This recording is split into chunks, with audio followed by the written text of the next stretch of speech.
ගෙවතුවගාව ගැන අපි ගොඩක් වෙලාවට කතා කරනකොට අපේ පිරිසකින් ඇහුවහන් කියන්නේ අතේ සල්ලි තියෙනවා නම් එහෙම නැත්නම් සුපර් මාකට් එකට ගිහලා ඕනෙලා කෙලවලු ගන්න තියෙනවා නම් මොකටද අපි ගෙවත්ත හදන්න මහන්සි වෙන්නේ කියලා කියනවනේ. ගොඩක් පිරිසක් අපි ඇහුවාම ඔය උත්තරේ දීලා තියෙනවා. ගෙවත්ත හදන්න මහන්සි වෙන එක අපරාධ කියලා. එහෙමනේ නේද? එතකොට ඒකට උත්තරයකුත් දීගෙනම මම අද අපේ වැඩසටහනට ප්‍රවේශයක් ගන්නවා. අපේ ඉතිහාසය තියෙනවනේ. අපි හැමෝම කතා කරන ඉතිහාසය පැරණිම ඉතිහාසයේ මොන කාලෙද අපි කතා කරන්නේ? සාමාන්‍ය රාවණ රජුරෝ ගැන අපි කතා කරනවා. ගොඩක් ආඩම්බරෙන් කතා කරනවා. අපේ රටේ හිටපු අපේ රට පාලනය කරපු ශ්‍රේෂ්ඨ රජ කෙනෙක් විදිහට අපි අභිමාණයෙන් කතා කරනවා. කෘෂිකාර්මිකව රට සමෘද්ධිමත් කරා. යුද්ධමය අතින් හොඳ ශක්තියක් තිබුණ මුළු ලෝකෙම බලය පතුරගෙන තිබුණා කියලා අපි කතා කරනවා. තව මොනවද? අපි කියනවා සාමාන්‍යයෙන් සුද්ධ වැද්ද කාලේ රාවණ රජතුමා අහසින් ගියා කියලා අපි කතා කරනවානේ. ඊට පස්සේ ඊට ටිකක් මෙහා ඉතිහාසයට මොකද අපි විජයාගමනයත් එක්ක අපි කුවේණි ගැන කතා කරනවා. විජයාගමනයත් එක්ක අපි කුවේණි ගැන කියනකොට අපි කියනවා කුවේණි කපු කටමින් හිටියා කියලා අපි කියනවානේ. කපු ආශ්‍රිත නිෂ්පාදනයක රෙදිපිලි හෝ ඒ වගේ කර්මාන්තයක නියලුණා කියලා අපි කතා කරනවා. ඊටත් ටිකක් මෙහාට එනකොට සිංහල රජ දවසට ආවහම වැව් අමුණු දාගත් හැදුවා රට සාලින් කෘෂිකාර්මිකව ධාන්‍ය වලින් සම්පෝෂිත වුණා කියලා අපි ආඩම්බරෙන් කතා කරනවා. එක් අවස්ථාවක අපේ රට පෙරදිග ධාන්‍යාගාරය කියලා හැඳින්වුවා කියලා අපි දන්නවනේ. අහලා තියෙනවා. එතකොට මේ ඉතිහාසය ගැන අපි ගොඩක් ආඩම්බරෙන් සතුටෙන් කතා කරනවා. ප්‍රෞಢ ජාතියක්, ශ්‍රේෂ්ඨ ජාතියක් අපි නිකන් වුණත් කතා කරනකොට කියන්නේ 2500කට වඩා ඉතිහාසයක් තියෙන අභිමානවත් ජාතියක් විදිහට අපි ගැන කතා කරන්නේ හඳුන්වන්නේ. ඊට පස්සේ මේ අභිමානවත් ජාතිය අපි ක්‍රමයෙන් 19 වෙනි සියවසට 20 වෙනි සියවසට ආවගේ 48 නිදහස 78 ආණ්ඩුක්‍රම ප්‍රතිසංස්කරණ නොවත් එක්ක එන්න මෙහාට ආවට පස්සේ දැන් අපි වර්තමානයේ ඒකට වර්තමානයේ තත්ත්වය ගැන අපි මොකද හිතන්නේ? මේ ශ්‍රේෂ්ඨ ජාතියට මොන හරි වෙලා තියෙනවද? අඩු වෙලා තියෙනවද? ඒ හිටියට වැඩි ඉදිරියට ගිහිල්ලා තියෙනවද? මෙහෙම හිතමුකෝ. අපි සංස්කෘතික වශයෙන් යම් යම් වෙනස්කම් වෙලා තියෙනවා. දියුණු වෙලා තියෙනවා. මේ ප්‍රධාන ආහාරය දැන් බත් එක්ක මොනවද? බත් සහ පරිප්පුනේ. ගොඩක් වෙලාවට අපේ ප්‍රධාන ආහාර වල පරිප්පු අනිවාර්යෙන් තියෙනවා. බත් සහ පරිප්පු ප්‍රධාන ආහාර විදිහට අපේ වෙනස් වෙලා ඇවිල්ලා තියෙනවා. ඒකට පරිප්පු හදන්නේ ලංකාවේද? නෑ. පරිප්පු ගෙන්නන්නේ ගොඩක් වෙලාවට ඉන්දියාවෙන්. ඒ කියන්නේ අපේ මෙච්චර ශ්‍රේෂ්ඨ ඉතිහාසයක් තිබුණ රටේ මෙච්චර සම්පත් තියෙන රටේ අපේ ප්‍රධාන ආහාර වල සපය ගන්න වෙන රටකට අතපාන්න වෙලා තියෙනවා. අපේ රටේ භෝගයක් නෙමෙයි, අපේ රටේ වැවෙන භෝගයක් නෙමෙයි ප්‍රධාන ආහාරයේ එක අංගයක් වෙලා තියෙන්නේ. ඊට අමතරව තාම මොනවාද? කහයිඟුරු මේ මෑතක රජයෙන් ගත්ත ප්‍රතිපත්තිමය තීරණයක් විදිහට කහ ආනයනය සම්පූර්ණයෙන් තහනම් කරේ නැත්නම් අදටත් වාර්ෂිකව කහ රුපියල් කෝටි 800ක විතර වාර්ෂිකව ආනයනය කරනවා. ඒ කියන්නේ මේ නිකන් විසි කර පැලවෙන කහයිඟුරු ටික තමයි මේ ආනයනය කරන්නේ අපේ රටට. ඒකට මොකද්ද වෙලා තියෙන්නේ? දැන් මේ විදිහට බැලුවහම අපි අපේ ඉතිහාසය ගැන ආඩම්බරෙන් කතා කරනවා. පම්පෝරි ගහනවා කියලානේ කියන්නේ. 2500කට වඩා ඉතිහාසයක් තියෙනවා. අපි පම්පෝරි ගහනවානේ. ඒකට තව අවුරුදු 200ක් 300ක් අනාගතයට ගිහිල්ලා අනාගතයේ ඉන්න දරුවෝ අපි ගැන එහෙම අභිමාණයෙන් කතා කරයිද? මේ යන විදිහට ගියොත් අනිවාර්යෙන් කියනවා 19 වෙනි සියවසේ 20 වෙනි සියවසේ හිටපුන්ගේ කම්මැලිකම එහෙම නැත්නම් කාලකන්නිකම ඔය වගේ දේවල් හින්දා මෙච්චර ඉතිහාසයක් මෙච්චර අභිමානයක් තිබුණ රට දැන් විනාශ වෙලා තියෙනවා. සෝමාලියා වගේ තත්ත්වයකට පත් වුණා කියලා අනාගතයේ ඉන්න දරුවෝ අපිට සාප කරයි මේ යන විදිහට ගියොත්. එහෙනම් අපිට මොකද්ද කරන්න පුළුවන්? මේ සාපයෙන් මිදෙන්න නම් අනිවාර්යෙන් මේ යන විදිහට ගියොත් අපිට ඒක තමයි වෙන්නේ. මොකද තමන්ගේ බත්පත් සපය ගන්න දැන් අපි කල්පනා කරලා බලනකොට අපේ බත් එකේ තියෙන දේවල් වලින් 90%ක්ම හරියට අපේ රටේ අපි හදාගන්නේ නැහැ. හැබැයි හදාගන්න පුළුවන් જાති. එක එක රටවල වලට අතපානවා එක එක වර්ග ටික ගෙන්න ගන්න. ඒකනේ වෙලා තියෙන්නේ. එහෙමනම් මේකෙන් අපිට මිදෙන්න මොන හරි කරන්න පුළුවන්. මේ සිස්ටම් එක වෙනස් කරගන්න ක්‍රමයක්. දැන් මෙතන ඉන්නේ අපේ ගුණදාස මාමට එහෙම නැත්නම් සයිමන් අයියට කමලයන් කිට ඔය කාටවත් කරන්න බෑ මේ සිස්ටම් එකේ සිස්ටම් චේන්ජ් කියන්නේ ගොඩක් ලොකු දෙයක්. අපිට කරන්න බෑ. ඔය වගේ හිතෙනවනේ. ඒකට මේක එහෙම කරන්න බෑද? මේ මං කියන සිස්ටම් චේන්ජ් එක කරන්න පුළුවන් අර වගේ සයිමන් අයියට ගුණදාස මාමට වගේ මේ පුංචි අපිට තමයි මේ දේ කරන්න පුළුවන් වෙන්නේ. ඒකට මේකදී අපි කියන්නේ ලොකු දෙයක් නෙමෙයි. තමන්ගේ බත්පත තමන් කන බත් එකේ තියෙන ಜಾති ටික තමන්ගේ රටේ තමන් හදාගන්න ඕනේ කියන දේ තමයි අපි කියන්නේ. එතකොට මේ සෞභාග්‍ය ගෙවතු වගා වැඩසටහනෙන් අපි බලාපොරොත්තු වෙන්නේ අපි ඉලක්ක කරන්නේ අඩුම තරමේ තමන්ගේ ප්‍රධාන ආහාර වේලක පිඟාන තියෙන ಜಾති වලින් 50%ක්වත් තමන්ගේ ගෙවත්තේ හදාගන්නේ කියලා තමයි අපි බලාපොරොත්තු වෙන්නේ. එතකොට මේ පුංචි වෙනස කරොත් මේ දේ කරොත් අනාගතයේදී ඉන්න පරම්පරාව අපි ගැනත් කතා කරයි. යම් කිසි මට්ටමකට විනාශ වෙමින් ගිය රට සිස්ටම් චේන්ජ් එකක් කරේ මේ 19 වෙනි සියවසේ 20 වෙනි සියවසේ මිනිස්සු ටික ආපහු අපේ රට හරි පාරට ගත්තා කියලා කතා කරයි. පැහැදිලි නේද මේ කියන දේ? එහෙනම් අපි මේකට මොකද්ද කරන්න ඕනේ? ගෙවත්ත හදන්න කියලානේ කියන්නේ. ගෙවත්ත හදන්න නම් දැන් ගෙවත්ත හදන්න කියපු ගමන් මොනවද තියෙන ප්‍රශ්න? අපිට වෙලාව නැහැ. කියනවනේ. ගොඩක් බෞතරයේ පිරිස කියනවා අනිවාර්යෙන් අපිට මේක කරන්න වෙලාවක් නැහැ කියලා. එහෙම ඉඩකඩ අපිට ඉඩකඩ නැහැ කියලා කියනවා. එහෙම නැත්නම් අපි හිතේවට හැදෙන්නේ නැහැ කියලා කියනවානේ. ගොඩක් වෙලාවට එකක් කියනවනේ අපි හිතේවට හැදෙන්නේ නැහැ කියලා. මේ ඔක්කොටම හේතුව තමයි අර අපි එකිනෙකා හුරු වෙලා තියෙන අපේ සුවපහසු කලාපය තියෙනවානේ.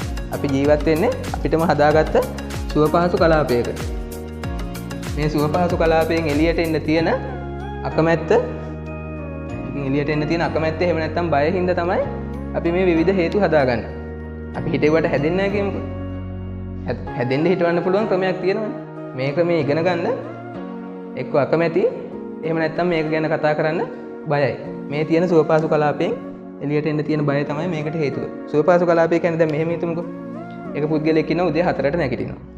උදේ 4ට නැගිටලා එයාගේ දෛනික රාජකාරී ටික කරලා එයා නිදාගන්නේ රෑ 10ට. එතකොට මේ මෙයා හුරු වුණ රාමුව තියෙනවානේ. මෙයා හැමදාම උදේ 4ට නැගිටිනවා 10ට නිදා ගන්නවා. 4ට නැගිටිනවා දෛනික රාජකාරී ටික කරනවා 10ට නිදා ගන්නවා.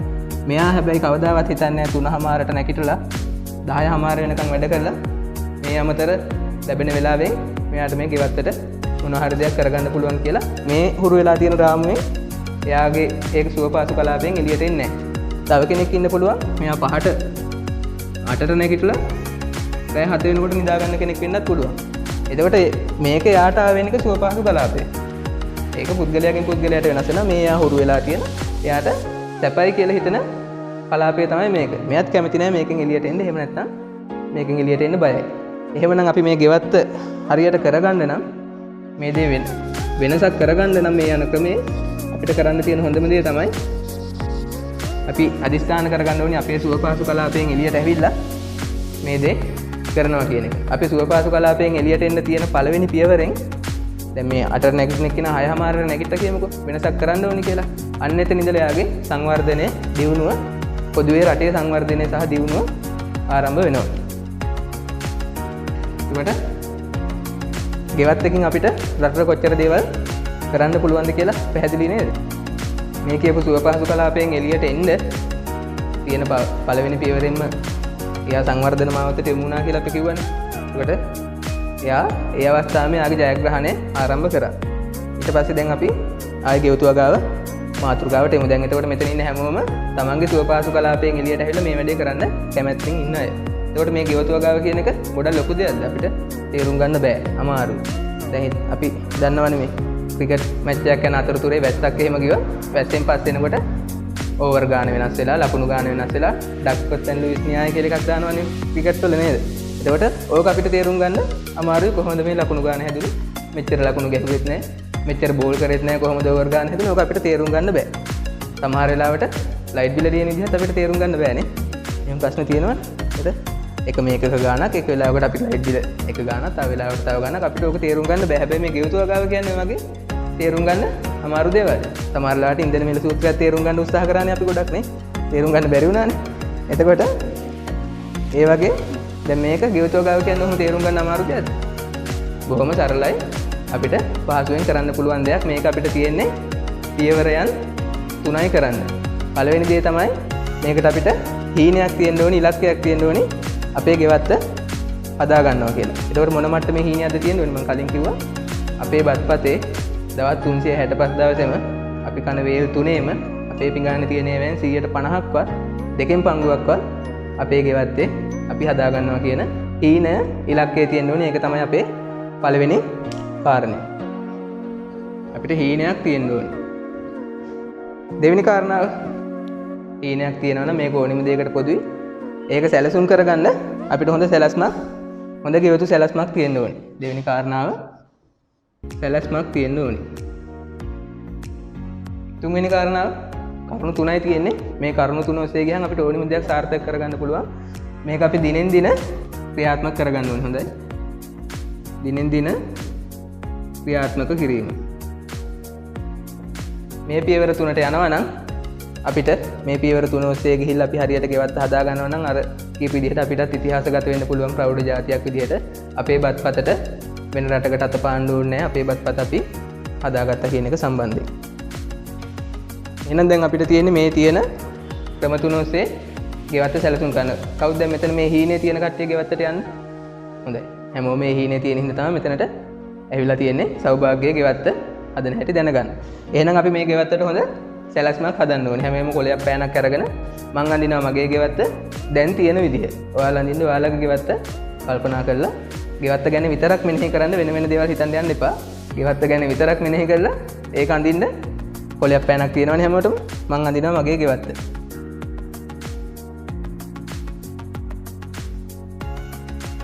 තියෙන මගේ සීමාව මේ පැත්තෙන් පාර මෙතන ගේ ඔයාලත් මේ විදිහට බලාගෙන අඳින්න තමන්ගේ එක. මේක නෙමෙයි තමන්ගේ ගෙවත්ත. මේ තියෙන මිදුල සීමාව මෙහෙම තියෙනවා පාර. මේ විදිහට ගේ තියෙනවා පාර තියෙනවා සීමාව තියෙනවා.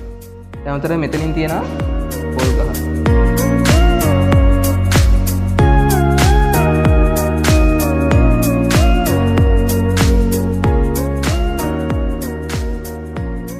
ගහක් තියෙනවා. මේ පොල් ගහයට පොඩි පොල් ගෙඩියක් වැහලා පොඩි පැලයකුත් හැදුන එකක් තිබුණා. ගලවලා අයින් කළා නෑ. එතන තියෙනවා. මේ පැත්තේ මායිමට වෙන්න තියෙනවා ලොකු කොස් ගහක්.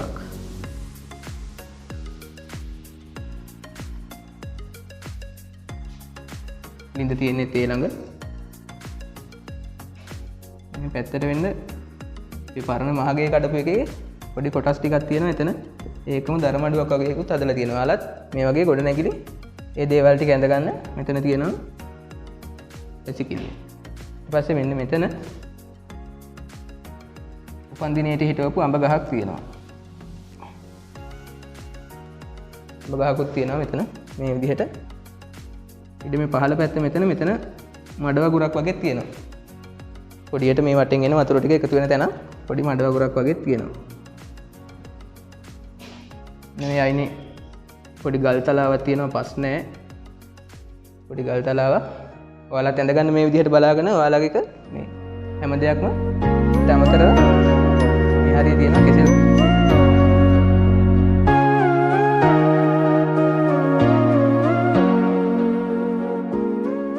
මේ විදිහට ගෙවත්තේ තියෙනවා. තව මේ හරියට වෙන්න පොඩි චර වටිනාකමක් නැති ගස් කීපයක් තියෙනවා. ඔය විදිහට තමයි මගේ ගෙවත්තේ සැලැස්ම දැනට තියෙන තත්ත්වය තියෙන්නේ. එතකොට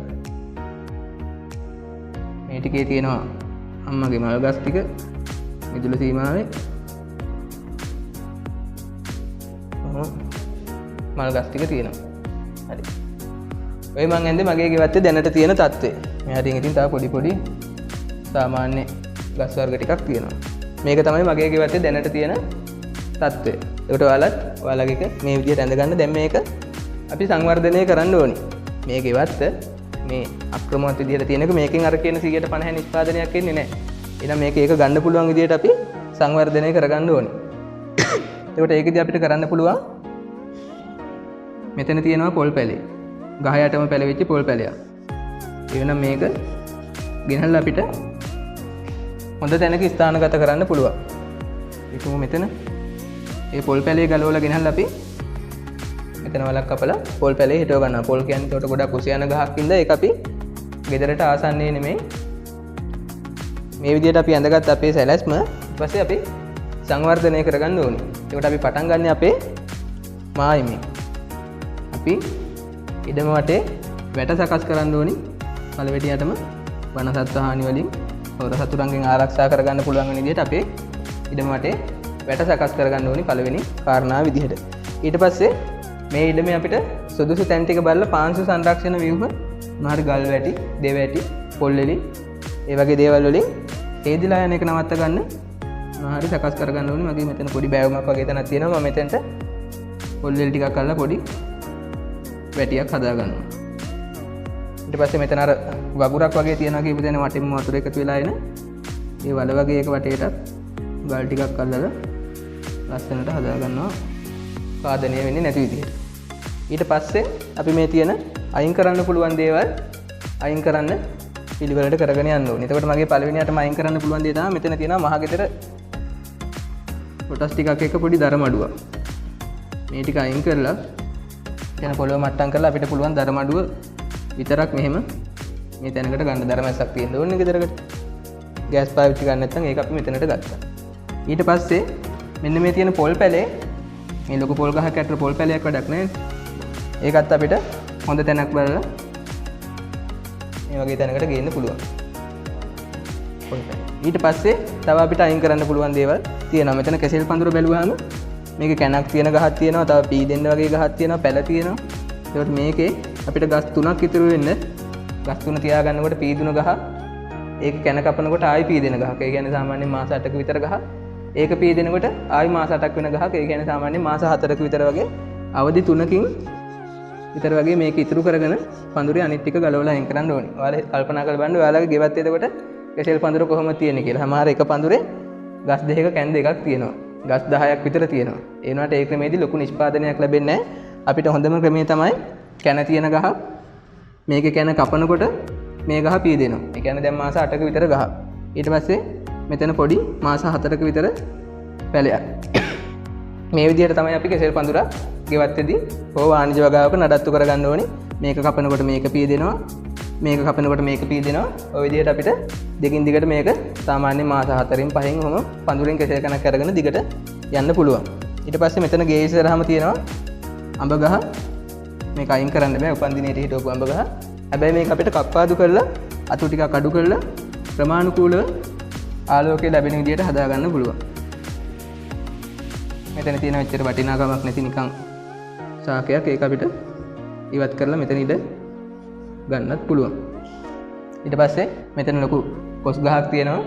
ඔක වැටමයි මේ තියෙන ගැටලුවකුත් නැහැ, අතු කපන්න අවශ්‍යතාවයකුත් නැහැ. ඒ ගහ අපි ඒ විදිහටම තියෙන්න අරිනවා. තව මොනවද අපිට මේක ඉවත් කරගන්න පුළුවන්? පොඩි ගස් දෙකක් තියෙනවා. අපිට මේවා ආලෝකය ලැබෙන විදිහට මේ ගස් වටිනාකමක් තියෙන නිසා පළතුරු ගස් අපි කප්පාදු කරලා නඩත්තු කරගන්නවා. හරි විදිහට දියර කිලි රෝගී අතු ආලෝකය ලැබෙන්නේ නැති විදිහට එකිනෙක අතිපේතුන අතු අයින් කරලා මේ ගස් ටික පිළිවෙලකට හදා ගන්නවා. ඊට පස්සේ තමයි අපි මේකට මොනවා හරි භෝග යොදන්න සැලැස්ම හදන්න ඕනේ. ප්‍රමාණිකූලව ඇවිල්ලා දැන් අපි මේකට භෝග තීරණය කරන්න ඕනේ. භෝග තීරණය කරනකොට අපිට දැන් මෙතන කොස් ගහ ගාව හේවණයි.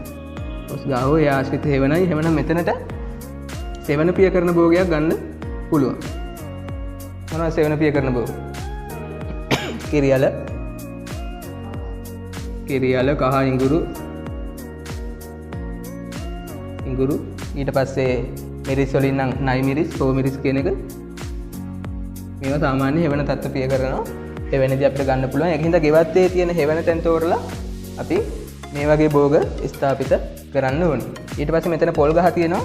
අපිට පොල් ගහ වටේට පොල් එලි ටිකක් අල්ලලා පස් පුරවලා ගොටුකොළ වගේ දෙයක් මේකේ දාගන්න පුළුවන්. ඒ කියන්නේ මේ ඉඩමේ තියෙන හොඳම පත තියෙන තැන බලලා මෙහෙම අපි ගොටුකොළ පාත්තියක් හදන්න යන්නේ නැහැ. අපි ගොටුකොළ හදනකොට පාත්තියක් වගේ හදනවා නේ. අපිට මේ වගේ මේ පොල් ගහක් තියෙන තැනක් බලලා මෙහෙම ගොටුකොළ පාත්තියක් හදාගන්න පුළුවන්. ඊට පස්සේ සෙවන පිය කරන භෝග ටිකක් නම් අපි සැලසුම් කරා. අපි මේ විදිහට සෙවන පිය කරන භෝග ටිකක් දාගත්තට පස්සේ අපිට අනිකුත් භෝග ඒ සුදුසු තැන් බලලා ස්ථානගත කරන්න පුළුවන්. අපි හිතමුකෝ පන්දලම් භෝග, කරවිල, අතෝල, වැටකොළු වගේ જાති. මේ පන්දලමක් අපිට ඕන නම් මැස්සක් පුළුවන් මේ වගේ එන පාරේ පැත්තට පොඩි ආච්චියක් වගේ දාලා මෙහෙම හදා ගන්න පුළුවන්. ඒක මට නම් තියෙන අවශ්‍යතාවය හැටියට මෙහෙම හදලා මේ පැත්තේ තියෙන ඉඩ ඉතුරු කරගන්න පුළුවන්. මෙතන පාරට පොඩි මෙහෙම ආච්චි එකක් දාලා මේකට යවලා. ඊට අමතරව බටු, මිරිස් වගේ සොලනේසි කුලේ භෝග ටික තියෙනවනේ හොඳට ආලෝකය ප්‍රිය කරන ඒවා. මේක හොඳටම ආලෝකය ලැබෙන තැනකින් අපිට මෙහෙම ස්ථානගත කරගන්න පුළුවන්. බටු, මිරිස් එහෙම.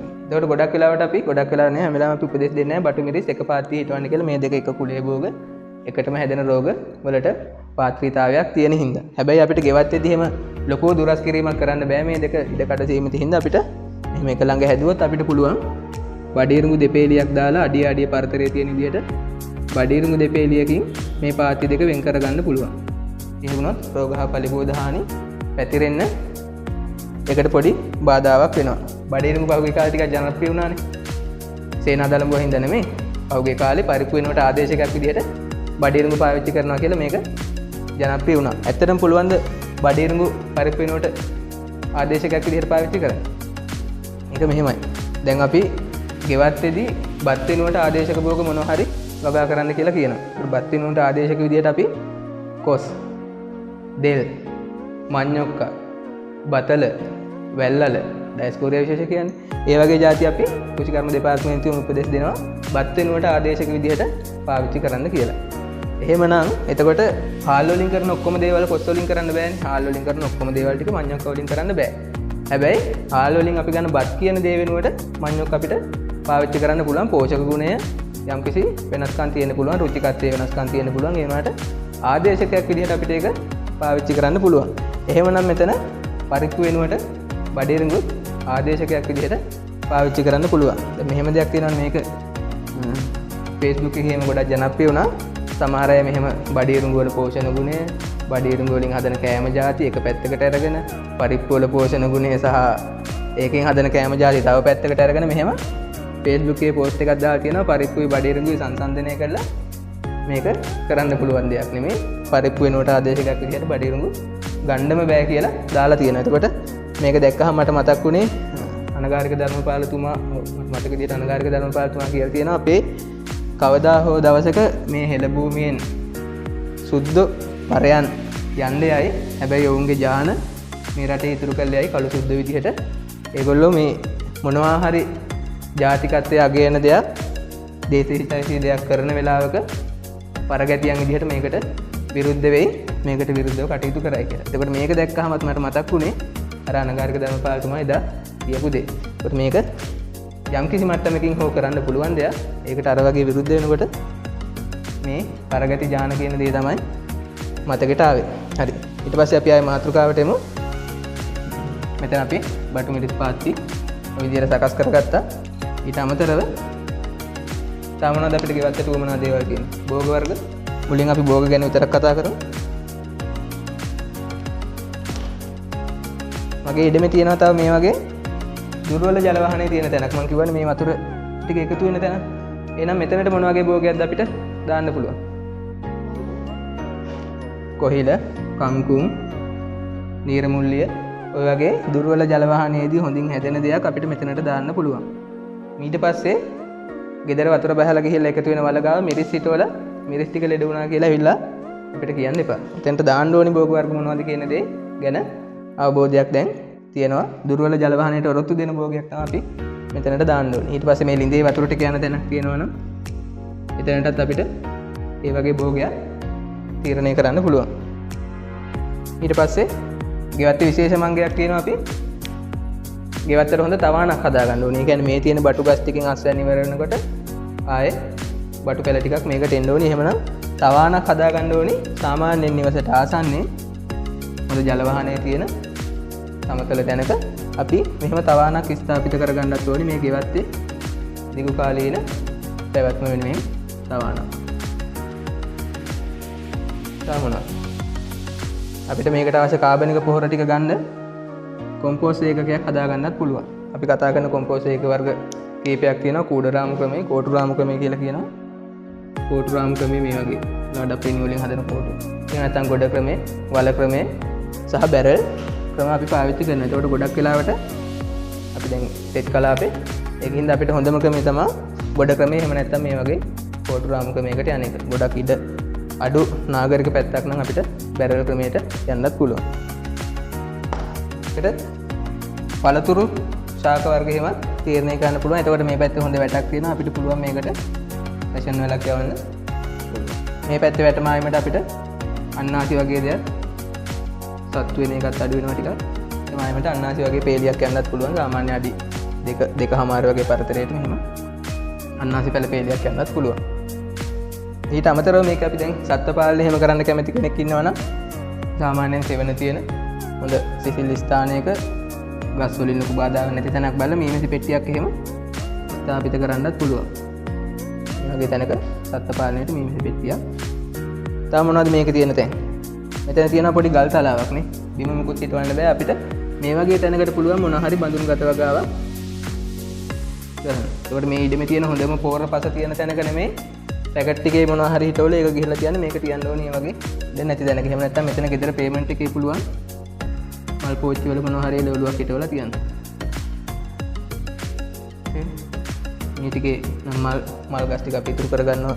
ගන්න වශයෙන් ඇස්වල ලෙලීමේදී ගැටුව ඇති වෙනවා. ඒනකට සාමාන්‍ය වැටට ඔය ආසන්න විදියට යවන්න පුළුවන්. හැබැයි මොනම හේතුවකට මේ තියෙන පන්දලම් භෝග ටික අපි ගස් වලට යවන එක කරන්න හොඳ නැහැ. මොකද මේකේ ගොඩක් වෙලාවට තියෙන හානිය මොකද පන්දලම් භෝග වලට ඉල්මැස්සගේ හානිය අපි නිතර කතා කරනවා. ඉල්මැස්සගේ හානිය එනවා පන්දලම් භෝග වලට. අනිවාර්යෙන් ඒකින්ද අපිට මේක පාලනය කරන්න පුළුවන් මට්ටමේ තමයි වැල තියාගන්න ඕනේ. ඒක කොහොමද ඉල්මැස්සගේ හානිය පාලනය කරන්නේ? දැනගන්න අහපින්ද මම කියන්නේ ඉල්මැස්ස හානිය පාලනය කරන්න අපිට ඒකාබද්ධ ක්‍රම තියෙනවා. එතකොට සරලම දේ තමයි අපිට පුළුවන් මේකට මල පිපිලා දවසක් හෝ දෙකක් ඇතුළත මේකට පොලිතින් දාන්න. පොලිතින් එකකින් ආවරණය කරන්න ඕනේ. එතකොට පන්දලම් භෝග වල ගොඩක් වෙලාවට මල් වර්ග දෙකක් තියෙනවානේ. මෙහෙම සාමාන්‍ය නටුවක් ඇවිල්ලා මෙහෙම මලක් පිපෙන එකක් තියෙනවා. එහෙම නැත්නම් මෙහෙම කරලත් එක්ක ඇවිල්ලා මෙහෙම මලක් පිපෙන එකකුත් තියෙනවා. එතකොට අපි පොලිතින් එක දාන්න ඕනේ මේකට නෙමෙයි. මෙන්න මේකේ මල පිපිලා දවසක් හෝ දෙකක් යනකොට මෙතන ඉඳලා මෙහෙම පොලිතින් එකක් දාන්න ඕනේ. පොලිතින් එක දානකොටත් ඒ කරලේ අපි අවසාන දිග ගැන අදහසක් තියාගෙන තමයි පොලිතින් එක දාන්න ඕනේ. වැටකොළු කරලක් කියලා හිතමු සාමාන්‍යයෙන් අඩි එකමාරක් දෙකක් විතර හැදෙනකොට අපි මේ කරල පොඩි හින්දා මෙහෙම අඟල් 6ක විතර පොලිතින් එකක් දාලා වැඩක් වෙන්නේ නැහැ. අර කොට සායක් ඇඳගෙන යනකොට කකුල් දෙක යට පේනවා වගේ එහෙම හරියන්නේ නැහැ මේක. දිගට තියෙන්න ඕනේ අවසාන දිග සම්පූර්ණ කරල වැහෙන විදිහට. එහෙම වුණොත් අපිට ඉල්මැස්ස පාලනය කිරීම ඒක එක ක්‍රමවේදයක්. තව හොඳ ක්‍රමවේදයක් තියෙනවා මේකේ. ඉල්මැස්සගේ හානි කරන්නේ කවුද? ගෑනු සතාද පිරිමි සතාද? ඉල්මැස්සගේ හානි කරන්නේ ගෑනු සතා. හැමෝගෙම වගේ තමයි ඉල්මැස්සගෙත් ගෑනු සතා තමයි හානි කරන්නේ. ඒකට මේක අපිට පාලනය කරන ක්‍රමවේදයක් විදිහටත් ගන්න පුළුවන්. ඉල්මැස්සන්ගේ ගෑනු සතා සෙන්ට් එකක් පාවිච්චි කරනවා. දැන් අපිත් ගෑනු සතා සෙන්ට් පාවිච්චි කරනවා. ඒ වගේ ඉල්මැස්සගේ ගෑනු සතා පොඩි සෙන්ට් එකක් පාවිච්චි කරනවා. අපි ඒකට කියන්නේ පෙරමෝන් කියලා. මේ වගේ පෙරමෝනයක් මේ සතාගේ ඇඟේමයි මේක හැදෙන්නේ. කඩෙන් ගෙනල්ලා ගහන එකක් නෙමෙයි. එතකොට මේ පෙරමෝන් එකේ සුවඳට මේකට කවුද ආකර්ෂණය වෙන්නේ? පිරිමි සත්තු ආකර්ෂණය වෙනවා. ඉල්මැස්සගේ ගෑනු සතාගේ සෙන්ට් එකේ සුවඳට වටේ ඉන්න පිරිමි සත්තු ටික ආකර්ෂණය වෙනවා. එතකොට මේ කියන පෙරමෝන් එක කෘතිමව නිස්සාරණය කළා අපි හදාගත්ත ඉල්මැසි උගුලක් කියලා එකක් තියෙනවා. මේ උගුලක් දාලා එල්ලන්න තියෙන්නේ. සිදුරක් තියෙනවා. මෙන්න මේක ඇතුලේ මේ කියන පෙරමෝන් එක තියලා තියෙනවා. එතකොට මේ වටේ එහෙ මෙහෙ යන ඉල්මැස්සෝ ටික මේකේ සුවඳ ආපු ගමන් මොකද හිතන්නේ? අද නම් වැඩේ හරි කියලා හිතනවා. ගෑනු සතෙක් ඉන්නවා කියලා දැනෙනවා. එතකොට මේ පිරිමි සත්තු ටික අහිංසක සත්තු ටික මේකට රැවටිලා ඇවිල්ලා මැස්සි හොයාගෙන මේක ඇතුළට රිංගනවා. ඉල්මැස්සගේ පියාස රටාව තියෙන යාලට ගොඩක් දියුණු පියාස රටාවක් නැහැ. ඒ කියන්නේ මෙහෙන් ඔහොම යන්න බෑ. ගොඩක් වෙලාවට සරල රේඛීයව තමයි ඉල්මැස්සගේ පියාස රටාව තියෙන්නේ. එතකොට මේකට ඇවිල්ලා ලොකු ගේමක් දීලා මේක ඇතුළට කොහොම හරි රිංග ගන්නවා. ගෑනු සතෙක් ඉන්නවා කියලා. ඇතුළට ගියාට පස්සේ මොකද හිතන්නේ නැත්තේ? මොන මගුලක් දෝයි මේ වුණේ කියලා හිතන ඇති. මේක ඇත්තේ මැස්සියෙක් නෑනේ.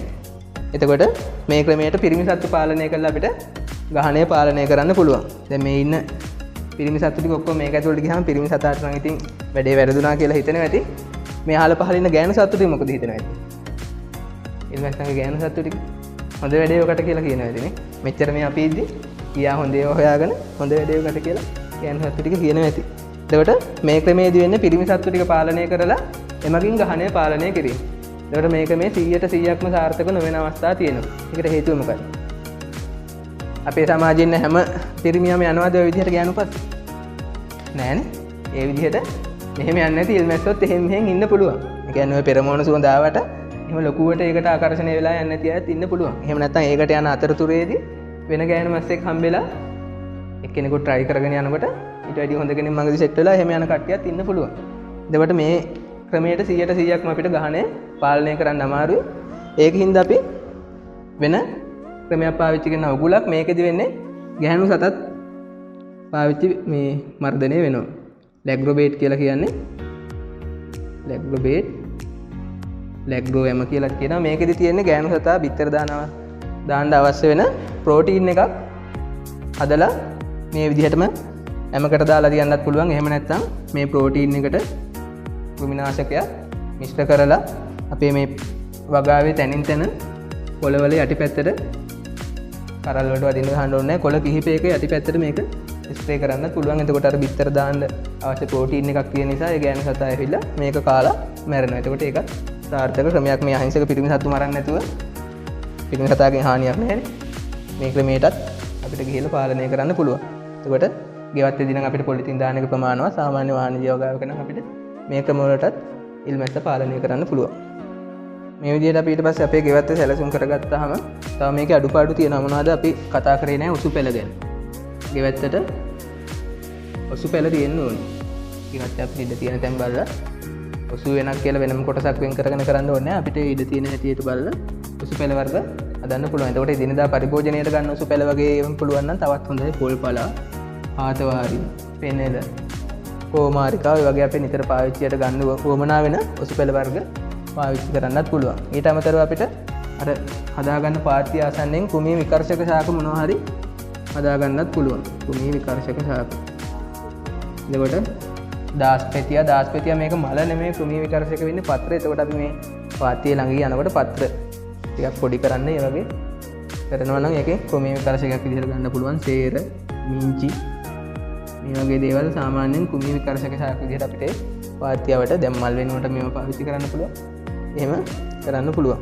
ඊට අමතරව අපිට මොනවා හරි දියර පොහොර වර්ග හදනවා නම් කාබනික දියර පොහොර, ගැඩවිල් පොහොර ඒකකයක්, එහෙම නැත්නම් කොම්පෝස්ට් එකක්, ඒ වගේ මොනවා හරි දියර පොහොර ඒකක ඉවත්තට හදා ගන්නත් පුළුවන්. ඒකට මේවා වෙන වෙනම අපි කතා කරන්න ඕනේ මාතෘකාවල. අපි ඉදිරියේදී වැඩසටහන යනකොට ඔයාලා මේවා සම්බන්ධයෙන් දැනුවත් කිරීම කරන්න දියර පොහොර වර්ග හදාගන්න එක. ඊට අමතරව කාබනික පලිබෝධනාශක පුළුවන්. කියන්නේ සාකසාර අරගෙන ගොඩක් වෙලාවට කුමින් විකර්ෂණය කරගන්නේ කොහොමද කියලා අපේ ශේෂ්ත්‍රයෙන් ඒ වගේ දේවල් වෙනම පුහුණු වැඩසටහන විදිහට අපිට කතා කරන්න පුළුවන්. ඒකට අවසාන විදිහට අපි මෙහෙම හොඳ ගෙවත්තට සැලැස්මක් හදාගෙන අපේ ඉලක්කය මොකද්ද? 365 දවසෙම අපේ හැම ප්‍රධාන වේලකම අපි ආහාර වේල 3ක් විතර ගන්න ඕනේ. ආහාර වේලකම අපේ පිඟාන තියෙන જાතියෙන් 150ක්වත් අපි ගෙවත්තේ හදා ගන්නවා. ඒ වගේම අපේ බත්පත වෙනුවෙන් වෙන කාටවත් අතපාණ්ඩ වෙන්නේ නැති අභිමානවත් જાතියක් විදිහට ඉස්සරහට යන්න අපේ දායකත්වය අපි උපරිමයෙන් ලබා දෙනවා කියලා හිතාගෙන හැමෝම මේ තම තමන්ගේ ගෙවත්ත සැලැස්ම හදපු එකත් මට පෙන්වන්න අඩුපාඩු හදාගෙන මේක අපි ඉදිරියේදී සාර්ථකව කරගෙන යමු. මොනවා හරි ප්‍රශ්න තියෙනවා නම් ඉදිරිපත් කරන්න.